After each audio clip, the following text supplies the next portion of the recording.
अमिताभ बच्चनचा दीवार सिनेमा तुम्ही पाहिला असेल।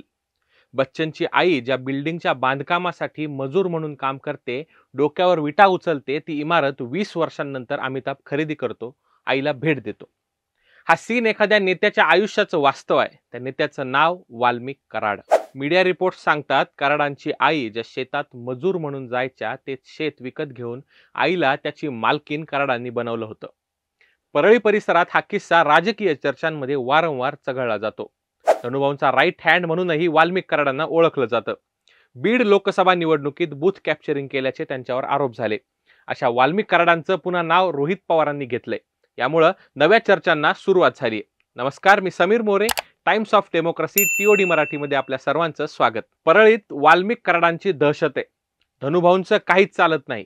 रोहित पवारांनी आज हे विधान केलंय। गेल्या काही दिवसांपासून धनंजय मुंडे विरुद्ध रोहित पवार असा कलगीतुरा रंगलाय। पावसाळी अधिवेशनादरम्यान हे दोन दिग्गज नेते एकमेकांसमोर आलेत। राष्ट्रवादी अविभक्त असताना हे दोन्ही नेते सहकारी होते।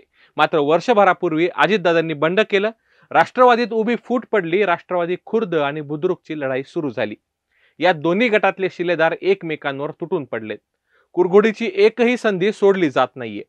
परळी हा धनंजय मुंडेंचा मतदारसंघ, यावर शरद पवार गटाची करडी नजर आहे। बबन गित्ते या वंजारी चेहऱ्याला पवारांनी पक्षात घेतलं। राष्ट्रवादी फुटीनंतर बीडमध्ये सभा झाली। बबन गित्तेंनी ही सभा गाजवली। राज्यभराच्या माध्यमांमध्ये ते झळकले। पुढे लोकसभा निवडणुकीतही त्यांनी हिरिरीने सहभाग घेतला। परळीत बूथ कॅप्चर झाल्याचे आरोप त्यांनी केले व त्याचे व्हिडिओ पुरावे देखील प्रसिद्ध केले। पंकजा मुंडेंचा बीड लोकसभेत पराभव झाला, यासाठी बबन गित्तेंनी मेहनत घेतल्याचं बोललं जातं। आता मात्र परिस्थिती पालटली आहे। एका खुनाच्या आरोपात बबन गित्ते फरार आहेत। परळीत हा खून झालाय। परळीचं राजकारण पुन्हा चर्चेत आले। अशात रोहित पवार माध्यमांसमोर आले। त्यांनी एक नाव घेतलंय, वाल्मिक कराड। धनंजय मुंडेंचे अमित शहा अशी वाल्मिक कराडांची ओळख आहे। परळी वैजनाथ पासून 10 किलोमीटर अंतरावर असलेल्या पांगरी गावात वाल्मिक कराडांचा जन्म झाला।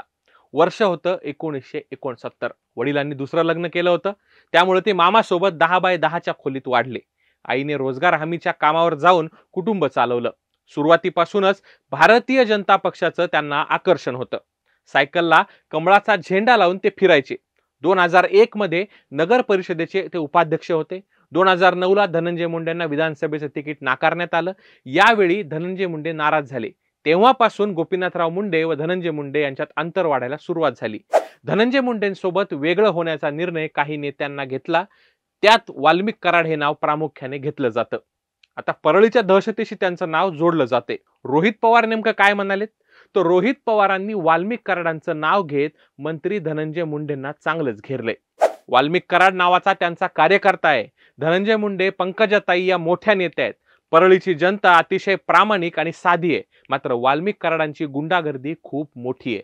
धनंजय मुंडे जरी आमदार असले तरी परळी फक्त वाल्मिक कराडांचं चालतं। छोट्या मोठ्या व्यावसायिकांना त्रास दिला जातो। निष्ठावंत कार्यकर्त्यांवर खोटे गुन्हे दाखल करणे, जमिनी हडपणे असे गंभीर आरोप रोहित पवारांनी केलेत। पोलीस यंत्रणांचा गैरवापर होत असल्याचं देखील त्यांनी सांगितलंय। परळीतील प्रशासकीय व्यवस्था सुस्थितीत नसल्याचं देखील त्यांनी अधोरेखित केलंय। वाल्मिक कराडांची दहशत धनंजय मुंडेंच्या हाताबाहेर गेल्याचा आरोप देखील त्यांनी केलाय। परळीतल्या दहशतीला वाल्मिक कराडच जबाबदार असल्याचं देखील ते म्हणाले। परळीतील बँक कॉलनीत 4 दिवसांपूर्वी गोळीबार झाला। मरळवाडीच्या माजी सरपंचाचा खून झाला। मृत सरपंच धनुभाऊंचे कार्यकर्ते होते। बापू आंधळे असं मृत सरपंचाचं नाव। या प्रकरणी शरद पवार गटाचे प्रदेश उपाध्यक्ष बबन गित्ते व त्यांच्या सहकाऱ्यांवर गुन्हा दाखल करण्यात आला। हा गुन्हा खोटा असल्याचं रोहित पवार सांगतायत। गेल्या काही वर्षांमध्ये वाल्मिक कराड यांचं वलय वाढलंय। ज्या पद्धतीने कराड वागतात ना, ते तिथल्या लोकांना पडतं ना इतरांना। तिथं जो खून झाला त्या व्यक्तीच्या कुटुंबासोबत आमची सहानुभूती आहे। खून झाला तेव्हा बबन गित्ते तिथे नव्हते, त्यामुळे त्यांच्यावर खोटा गुन्हा का असा प्रश्न रोहित पवारांनी उपस्थित केलाय। गवळी नावाचं एक व्यक्ती आहेत, त्यांनी बूथ कॅप्चरिंगचा व्हिडिओ प्रसिद्ध केला। त्यांना जीवे मारण्याची धमकी दिली जाते। अंबेजोगाईमध्ये आमचा एक कार्यकर्ता आहे, त्याचे हातपाय तोडले गेले। हा महाराष्ट्र आहे, दुसरं कुठलं राज्य नाही। येणाऱ्या निवडणुकीमध्ये ही परिस्थिती स्थानिकांनी संपवली पाहिजे, अशा शब्दात त्यांनी परळीच्या मतदारांना आवाहन केले. धनंजय मुंडेंचा पराभव हा परळीतल्या दहशतीवरचा उपाय असल्याचंही त्यांनी सांगितलं. दरम्यान आरोप प्रत्यारोपाच्या फैरी अशा घटना घडल्यानंतर सुरूच राहतील. पण या सगळ्या घडामोडींवर आपल्याला काय वाटतं ते कॉमेंटमध्ये नक्की सांगा आणि व्हिडिओ आवडला असल्यास लाईक शेअर करायला विसरू नका. असेच नवनवीन व्हिडिओज पाहण्यासाठी टाइम्स ऑफ डेमोक्रेसी TOD मराठीच्या YouTube चॅनलला नक्की सबस्क्राईब करा.